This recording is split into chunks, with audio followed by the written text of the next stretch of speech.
Shri Rajan K Pallan ഇവിടെ എന്താണ് ഇവിടെ അവിടെ മാത്രം എനിക്ക് തോന്നുന്നു അവിടെ നാളെ ഏതോ 100 കുഴികളിൽ BJP എന്തോ സമരം നടത്തുന്നുണ്ട്. 100 കുഴികളിൽ തിരഞ്ഞെടുക്കപ്പെട്ട 100 കുഴികളിൽ ഒരേ സമയം എന്തോ സമരം BJP നടത്തുന്നുണ്ട്.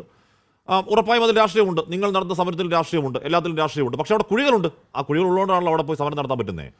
രാജൻ കെ പല്ലൻ, ഇവിടെ നിങ്ങൾ ഈ കുഴികളെ പറ്റി പറയുമ്പോൾ, കുഴികളിൽ വീണ് ആളുകൾ മരിക്കുന്നതിനെ പറ്റി പറയുമ്പോൾ മേയർ പറയുന്നത് എന്താണ്? ഇപ്പം ഞാൻ പറയുന്നത് ഇത് ആരുടെ റോഡാണ്, ഇത് കോർപ്പറേഷൻ റോഡാണോ, PWD റോഡാണോ, എല്ലാവരുടെ റോഡാണോ, ദേശീയപാതയാണോ എന്നൊന്നും നോക്കാതെ കുഴികളിൽ വീണ് ആൾ മരിക്കുമ്പോൾ അത് പരിഹരിക്കാൻ എല്ലാവരും ഒരുമിച്ച് നിൽക്കണ്ടേ രാജൻ കെ പല്ലൻ?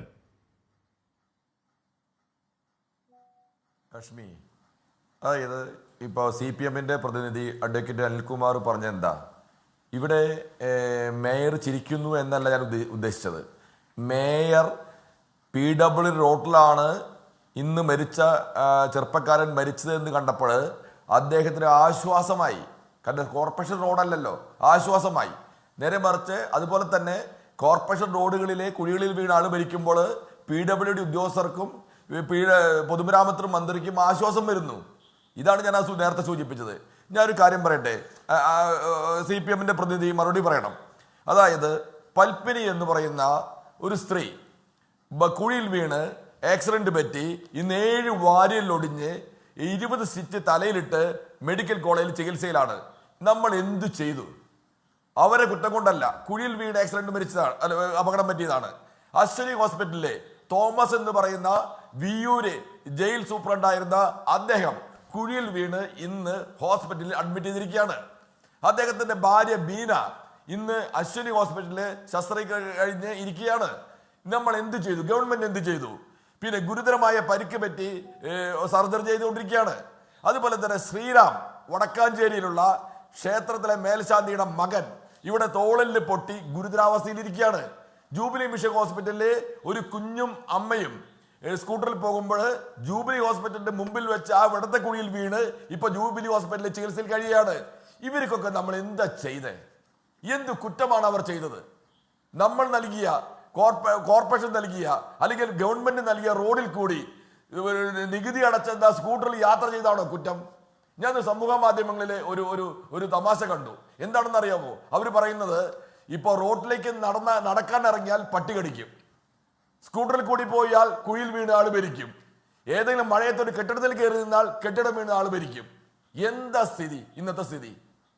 അതായത് ഇന്ന് തൃശ്ശൂർ പട്ടണത്തില് ഞങ്ങൾ ഇന്ന് 2 ദിവസം കഴിഞ്ഞൊരു സമരം വെച്ചിട്ടുണ്ട്. അതായത് തൃശ്ശൂർ പട്ടണത്തിലെ സ്വരാജ് റൗണ്ട് അടക്കമുള്ള രാജവീതികളിലെ കുഴികളുടെ എണ്ണം കൃത്യമായി പറയുന്നവർക്ക് കുതിരപ്പവൻ സമ്മാനം കൊടുക്കാൻ പോവുക. കൃത്യമായ എണ്ണം പറഞ്ഞാൽ മാത്രം മതി. ഞങ്ങൾ പറയാൻ കാരണം കൃത്യമായ ഉത്തരം പറയാൻ സാധിക്കില്ല. പറയാൻ പറ്റില്ല. സ്വരാജ് റൗണ്ടിലടക്കം, MG റോഡിലടക്കം, പടിഞ്ഞാറേക്കോട്ടടക്കം, കിഴക്കോട്ടടക്കം ഒരു കുതിരപ്പവന് സമ്മാനം തരാം. ഒരു കുതിരപ്പവൻ. ആർക്കും കുതിരപ്പ കൊടുക്കേണ്ടി വരില്ലെന്ന് കോൺഫിഡൻസിലാണോ? ഇത് എണ്ണി തിട്ടപ്പെടുത്താൻ പറ്റത്തില്ല. കുഴികളാണ് അത് പറഞ്ഞാലും കുതിരപ്പവൻ വാങ്ങില്ല എന്ന കോൺഫിഡൻസിലാണോ കുതിരപ്പവൻ പ്രഖ്യാപിച്ചത്? പറയുന്നവർക്ക് ഒരു കുതിരപ്പവന് സമ്മാനം കൊടുക്കും. കോൺഗ്രസ് കൗൺസിലർമാരെ, പ്രതിപക്ഷ നേതാവാണ് ഞാൻ കോർപ്പറേഷനിലെ. ഞാൻ പറയുന്നു, അതായത് അത്രമാത്രം ഞങ്ങൾക്ക് ഉറപ്പുണ്ട്, ഒരാൾക്ക് പോലും കൃത്യമായ കുഴികളുടെ എണ്ണം എടുത്ത് പറയാൻ സാധിക്കില്ല. ഇപ്പൊ CPM-ന്റെ പ്രതിനിധി പറഞ്ഞു റണ്ണിങ് കോൺട്രാക്ടറാണ്. ഏത് റണ്ണിങ് കോൺട്രാക്ടർ? ഇവിടെ റണ്ണിങ് കൊടുത്തിരിക്കുന്നു. നേരത്തെ ഞാൻ പറഞ്ഞ തൃക്കാക്കരയിലെ കുഴി ഒന്നുകൂടെ പറയാം. ശരി, കോർപ്പറേഷനിൽ അങ്ങനെ റണ്ണിങ് കോൺട്രാക്ടർ ഇല്ല, എനിക്കറിയാം. ഓക്കെ, ഞാൻ ആ തൃക്കാക്കരയിലെ ആ കുഴിയുടെ ദൃശ്യങ്ങൾ നേരത്തെ കാണിച്ചു, ഒന്നുകൂടെ കാണിക്കാമോ? റണ്ണിങ് കോൺട്രാക്ടർ ഉണ്ടായിരുന്നുവെങ്കിൽ ഓക്കെ, ഇതാണ് കേട്ടോ. ശരി, ഓക്കെ രാജ, ഞാൻ എത്താം. ഇതാണ് കുഴികളിലൊന്ന്. രണ്ടാമത്തെ കുഴി ഈ കുഴിയാണ്. ഇതാണ് അപകട കുഴി. ഇതാണെങ്കിൽ ഇങ്ങനെ രാത്രി നമ്മൾ പോകുമ്പോഴത്തേക്ക് വെള്ളം നിറഞ്ഞു കിടക്കും. വീതി കുറഞ്ഞ റോഡാണ്. അങ്ങോട്ടേക്ക് വണ്ടി വെട്ടിക്കാൻ ഒരു നിർവാഹവും ഇല്ല. ഇതിങ്ങനെ വെള്ളം നിറഞ്ഞു കിടക്കും. ഒരു ലൈറ്റും ഒരു ചുക്കും ഇല്ല, ഒന്നുമില്ല. അവിടെ ഏതെങ്കിലും തരത്തിലൊരു മുന്നറിയിപ്പ് പോലെ ഒന്നുമില്ല. വെള്ളം നിറഞ്ഞു കിടക്കുകയാണെങ്കിൽ നമ്മൾ അത്യാവശ്യം വേഗം ഒരു 50-60 മീറ്റർ സ്പീഡിൽ പോവുകയാണെങ്കിൽ ആ കുഴിയിലോട്ട് ആഞ്ഞ് ഇറങ്ങലല്ലാതെ ഇടത്തോട്ട് അല്ലാതെ ആ കുഴി മാറ്റം വെട്ടിച്ചാൽ ബാക്കി വരുന്ന വണ്ടി ഇടിക്കുന്നത് ഒരു തർക്കം വേണ്ട. ബൈക്കുകാരാണെന്നുണ്ടെങ്കിൽ സൂക്ഷിച്ചില്ലെങ്കിൽ ആ കുഴിയിൽ വീണാൽ തെറിച്ച് വീഴുമെന്നും ഒരുപക്ഷെ ജീവഹാനി സംഭവിക്കുന്നത് ഒരു തർക്കവുമില്ല. ആ ദൃശ്യങ്ങളാണ് പ്രേക്ഷകർ കാണുന്നത്. തൃക്കാക്കരയിലെ തൃക്കാക്കര ക്ഷേത്രം എന്ന് പറയുന്നത് ഇവിടുത്തെ വിശ്വാസികളുടെ ഏറ്റവും പ്രധാനപ്പെട്ട ഒരു ക്ഷേത്രമാണ്. ആ ക്ഷേത്രത്തിന് മുന്നിൽ കൂടി പോകുന്ന റോഡാണ് ഈ കുഴി. മാത്രം ഇതിനേക്കാൾ വലിയ ആഴമുള്ള ഗർത്തങ്ങൾ പാതാള കുഴിയിൽ അങ്ങോട്ടുണ്ട് ആ റോഡിൻ്റെ. പലയാവർത്തും നമ്മൾ പറയുന്നതാണ്. ആരും അങ്ങോട്ട് വരുന്നുമില്ല, ആരും കാണുന്നും കേൾക്കുന്നൊന്നുമില്ല. പോട്ടെ. ഒന്നും സംഭവിക്കാതിരിക്കട്ടെ. ഞാനത് എടുത്തു പറയാനുള്ള കാരണം ഞാൻ എല്ലാ ദിവസവും പോകുന്ന റോഡാണ്. ആ കുഴിയിൽ വീണ ആർക്കും ഒന്നും സംഭവിക്കാതിരിക്കട്ടെ. സംഭവിച്ചാൽ നമുക്ക് കുറ്റബോധം ഉണ്ടാവും. അത് പറഞ്ഞില്ല, അതുകൊണ്ട് പറഞ്ഞതാണ്. ഓക്കെ.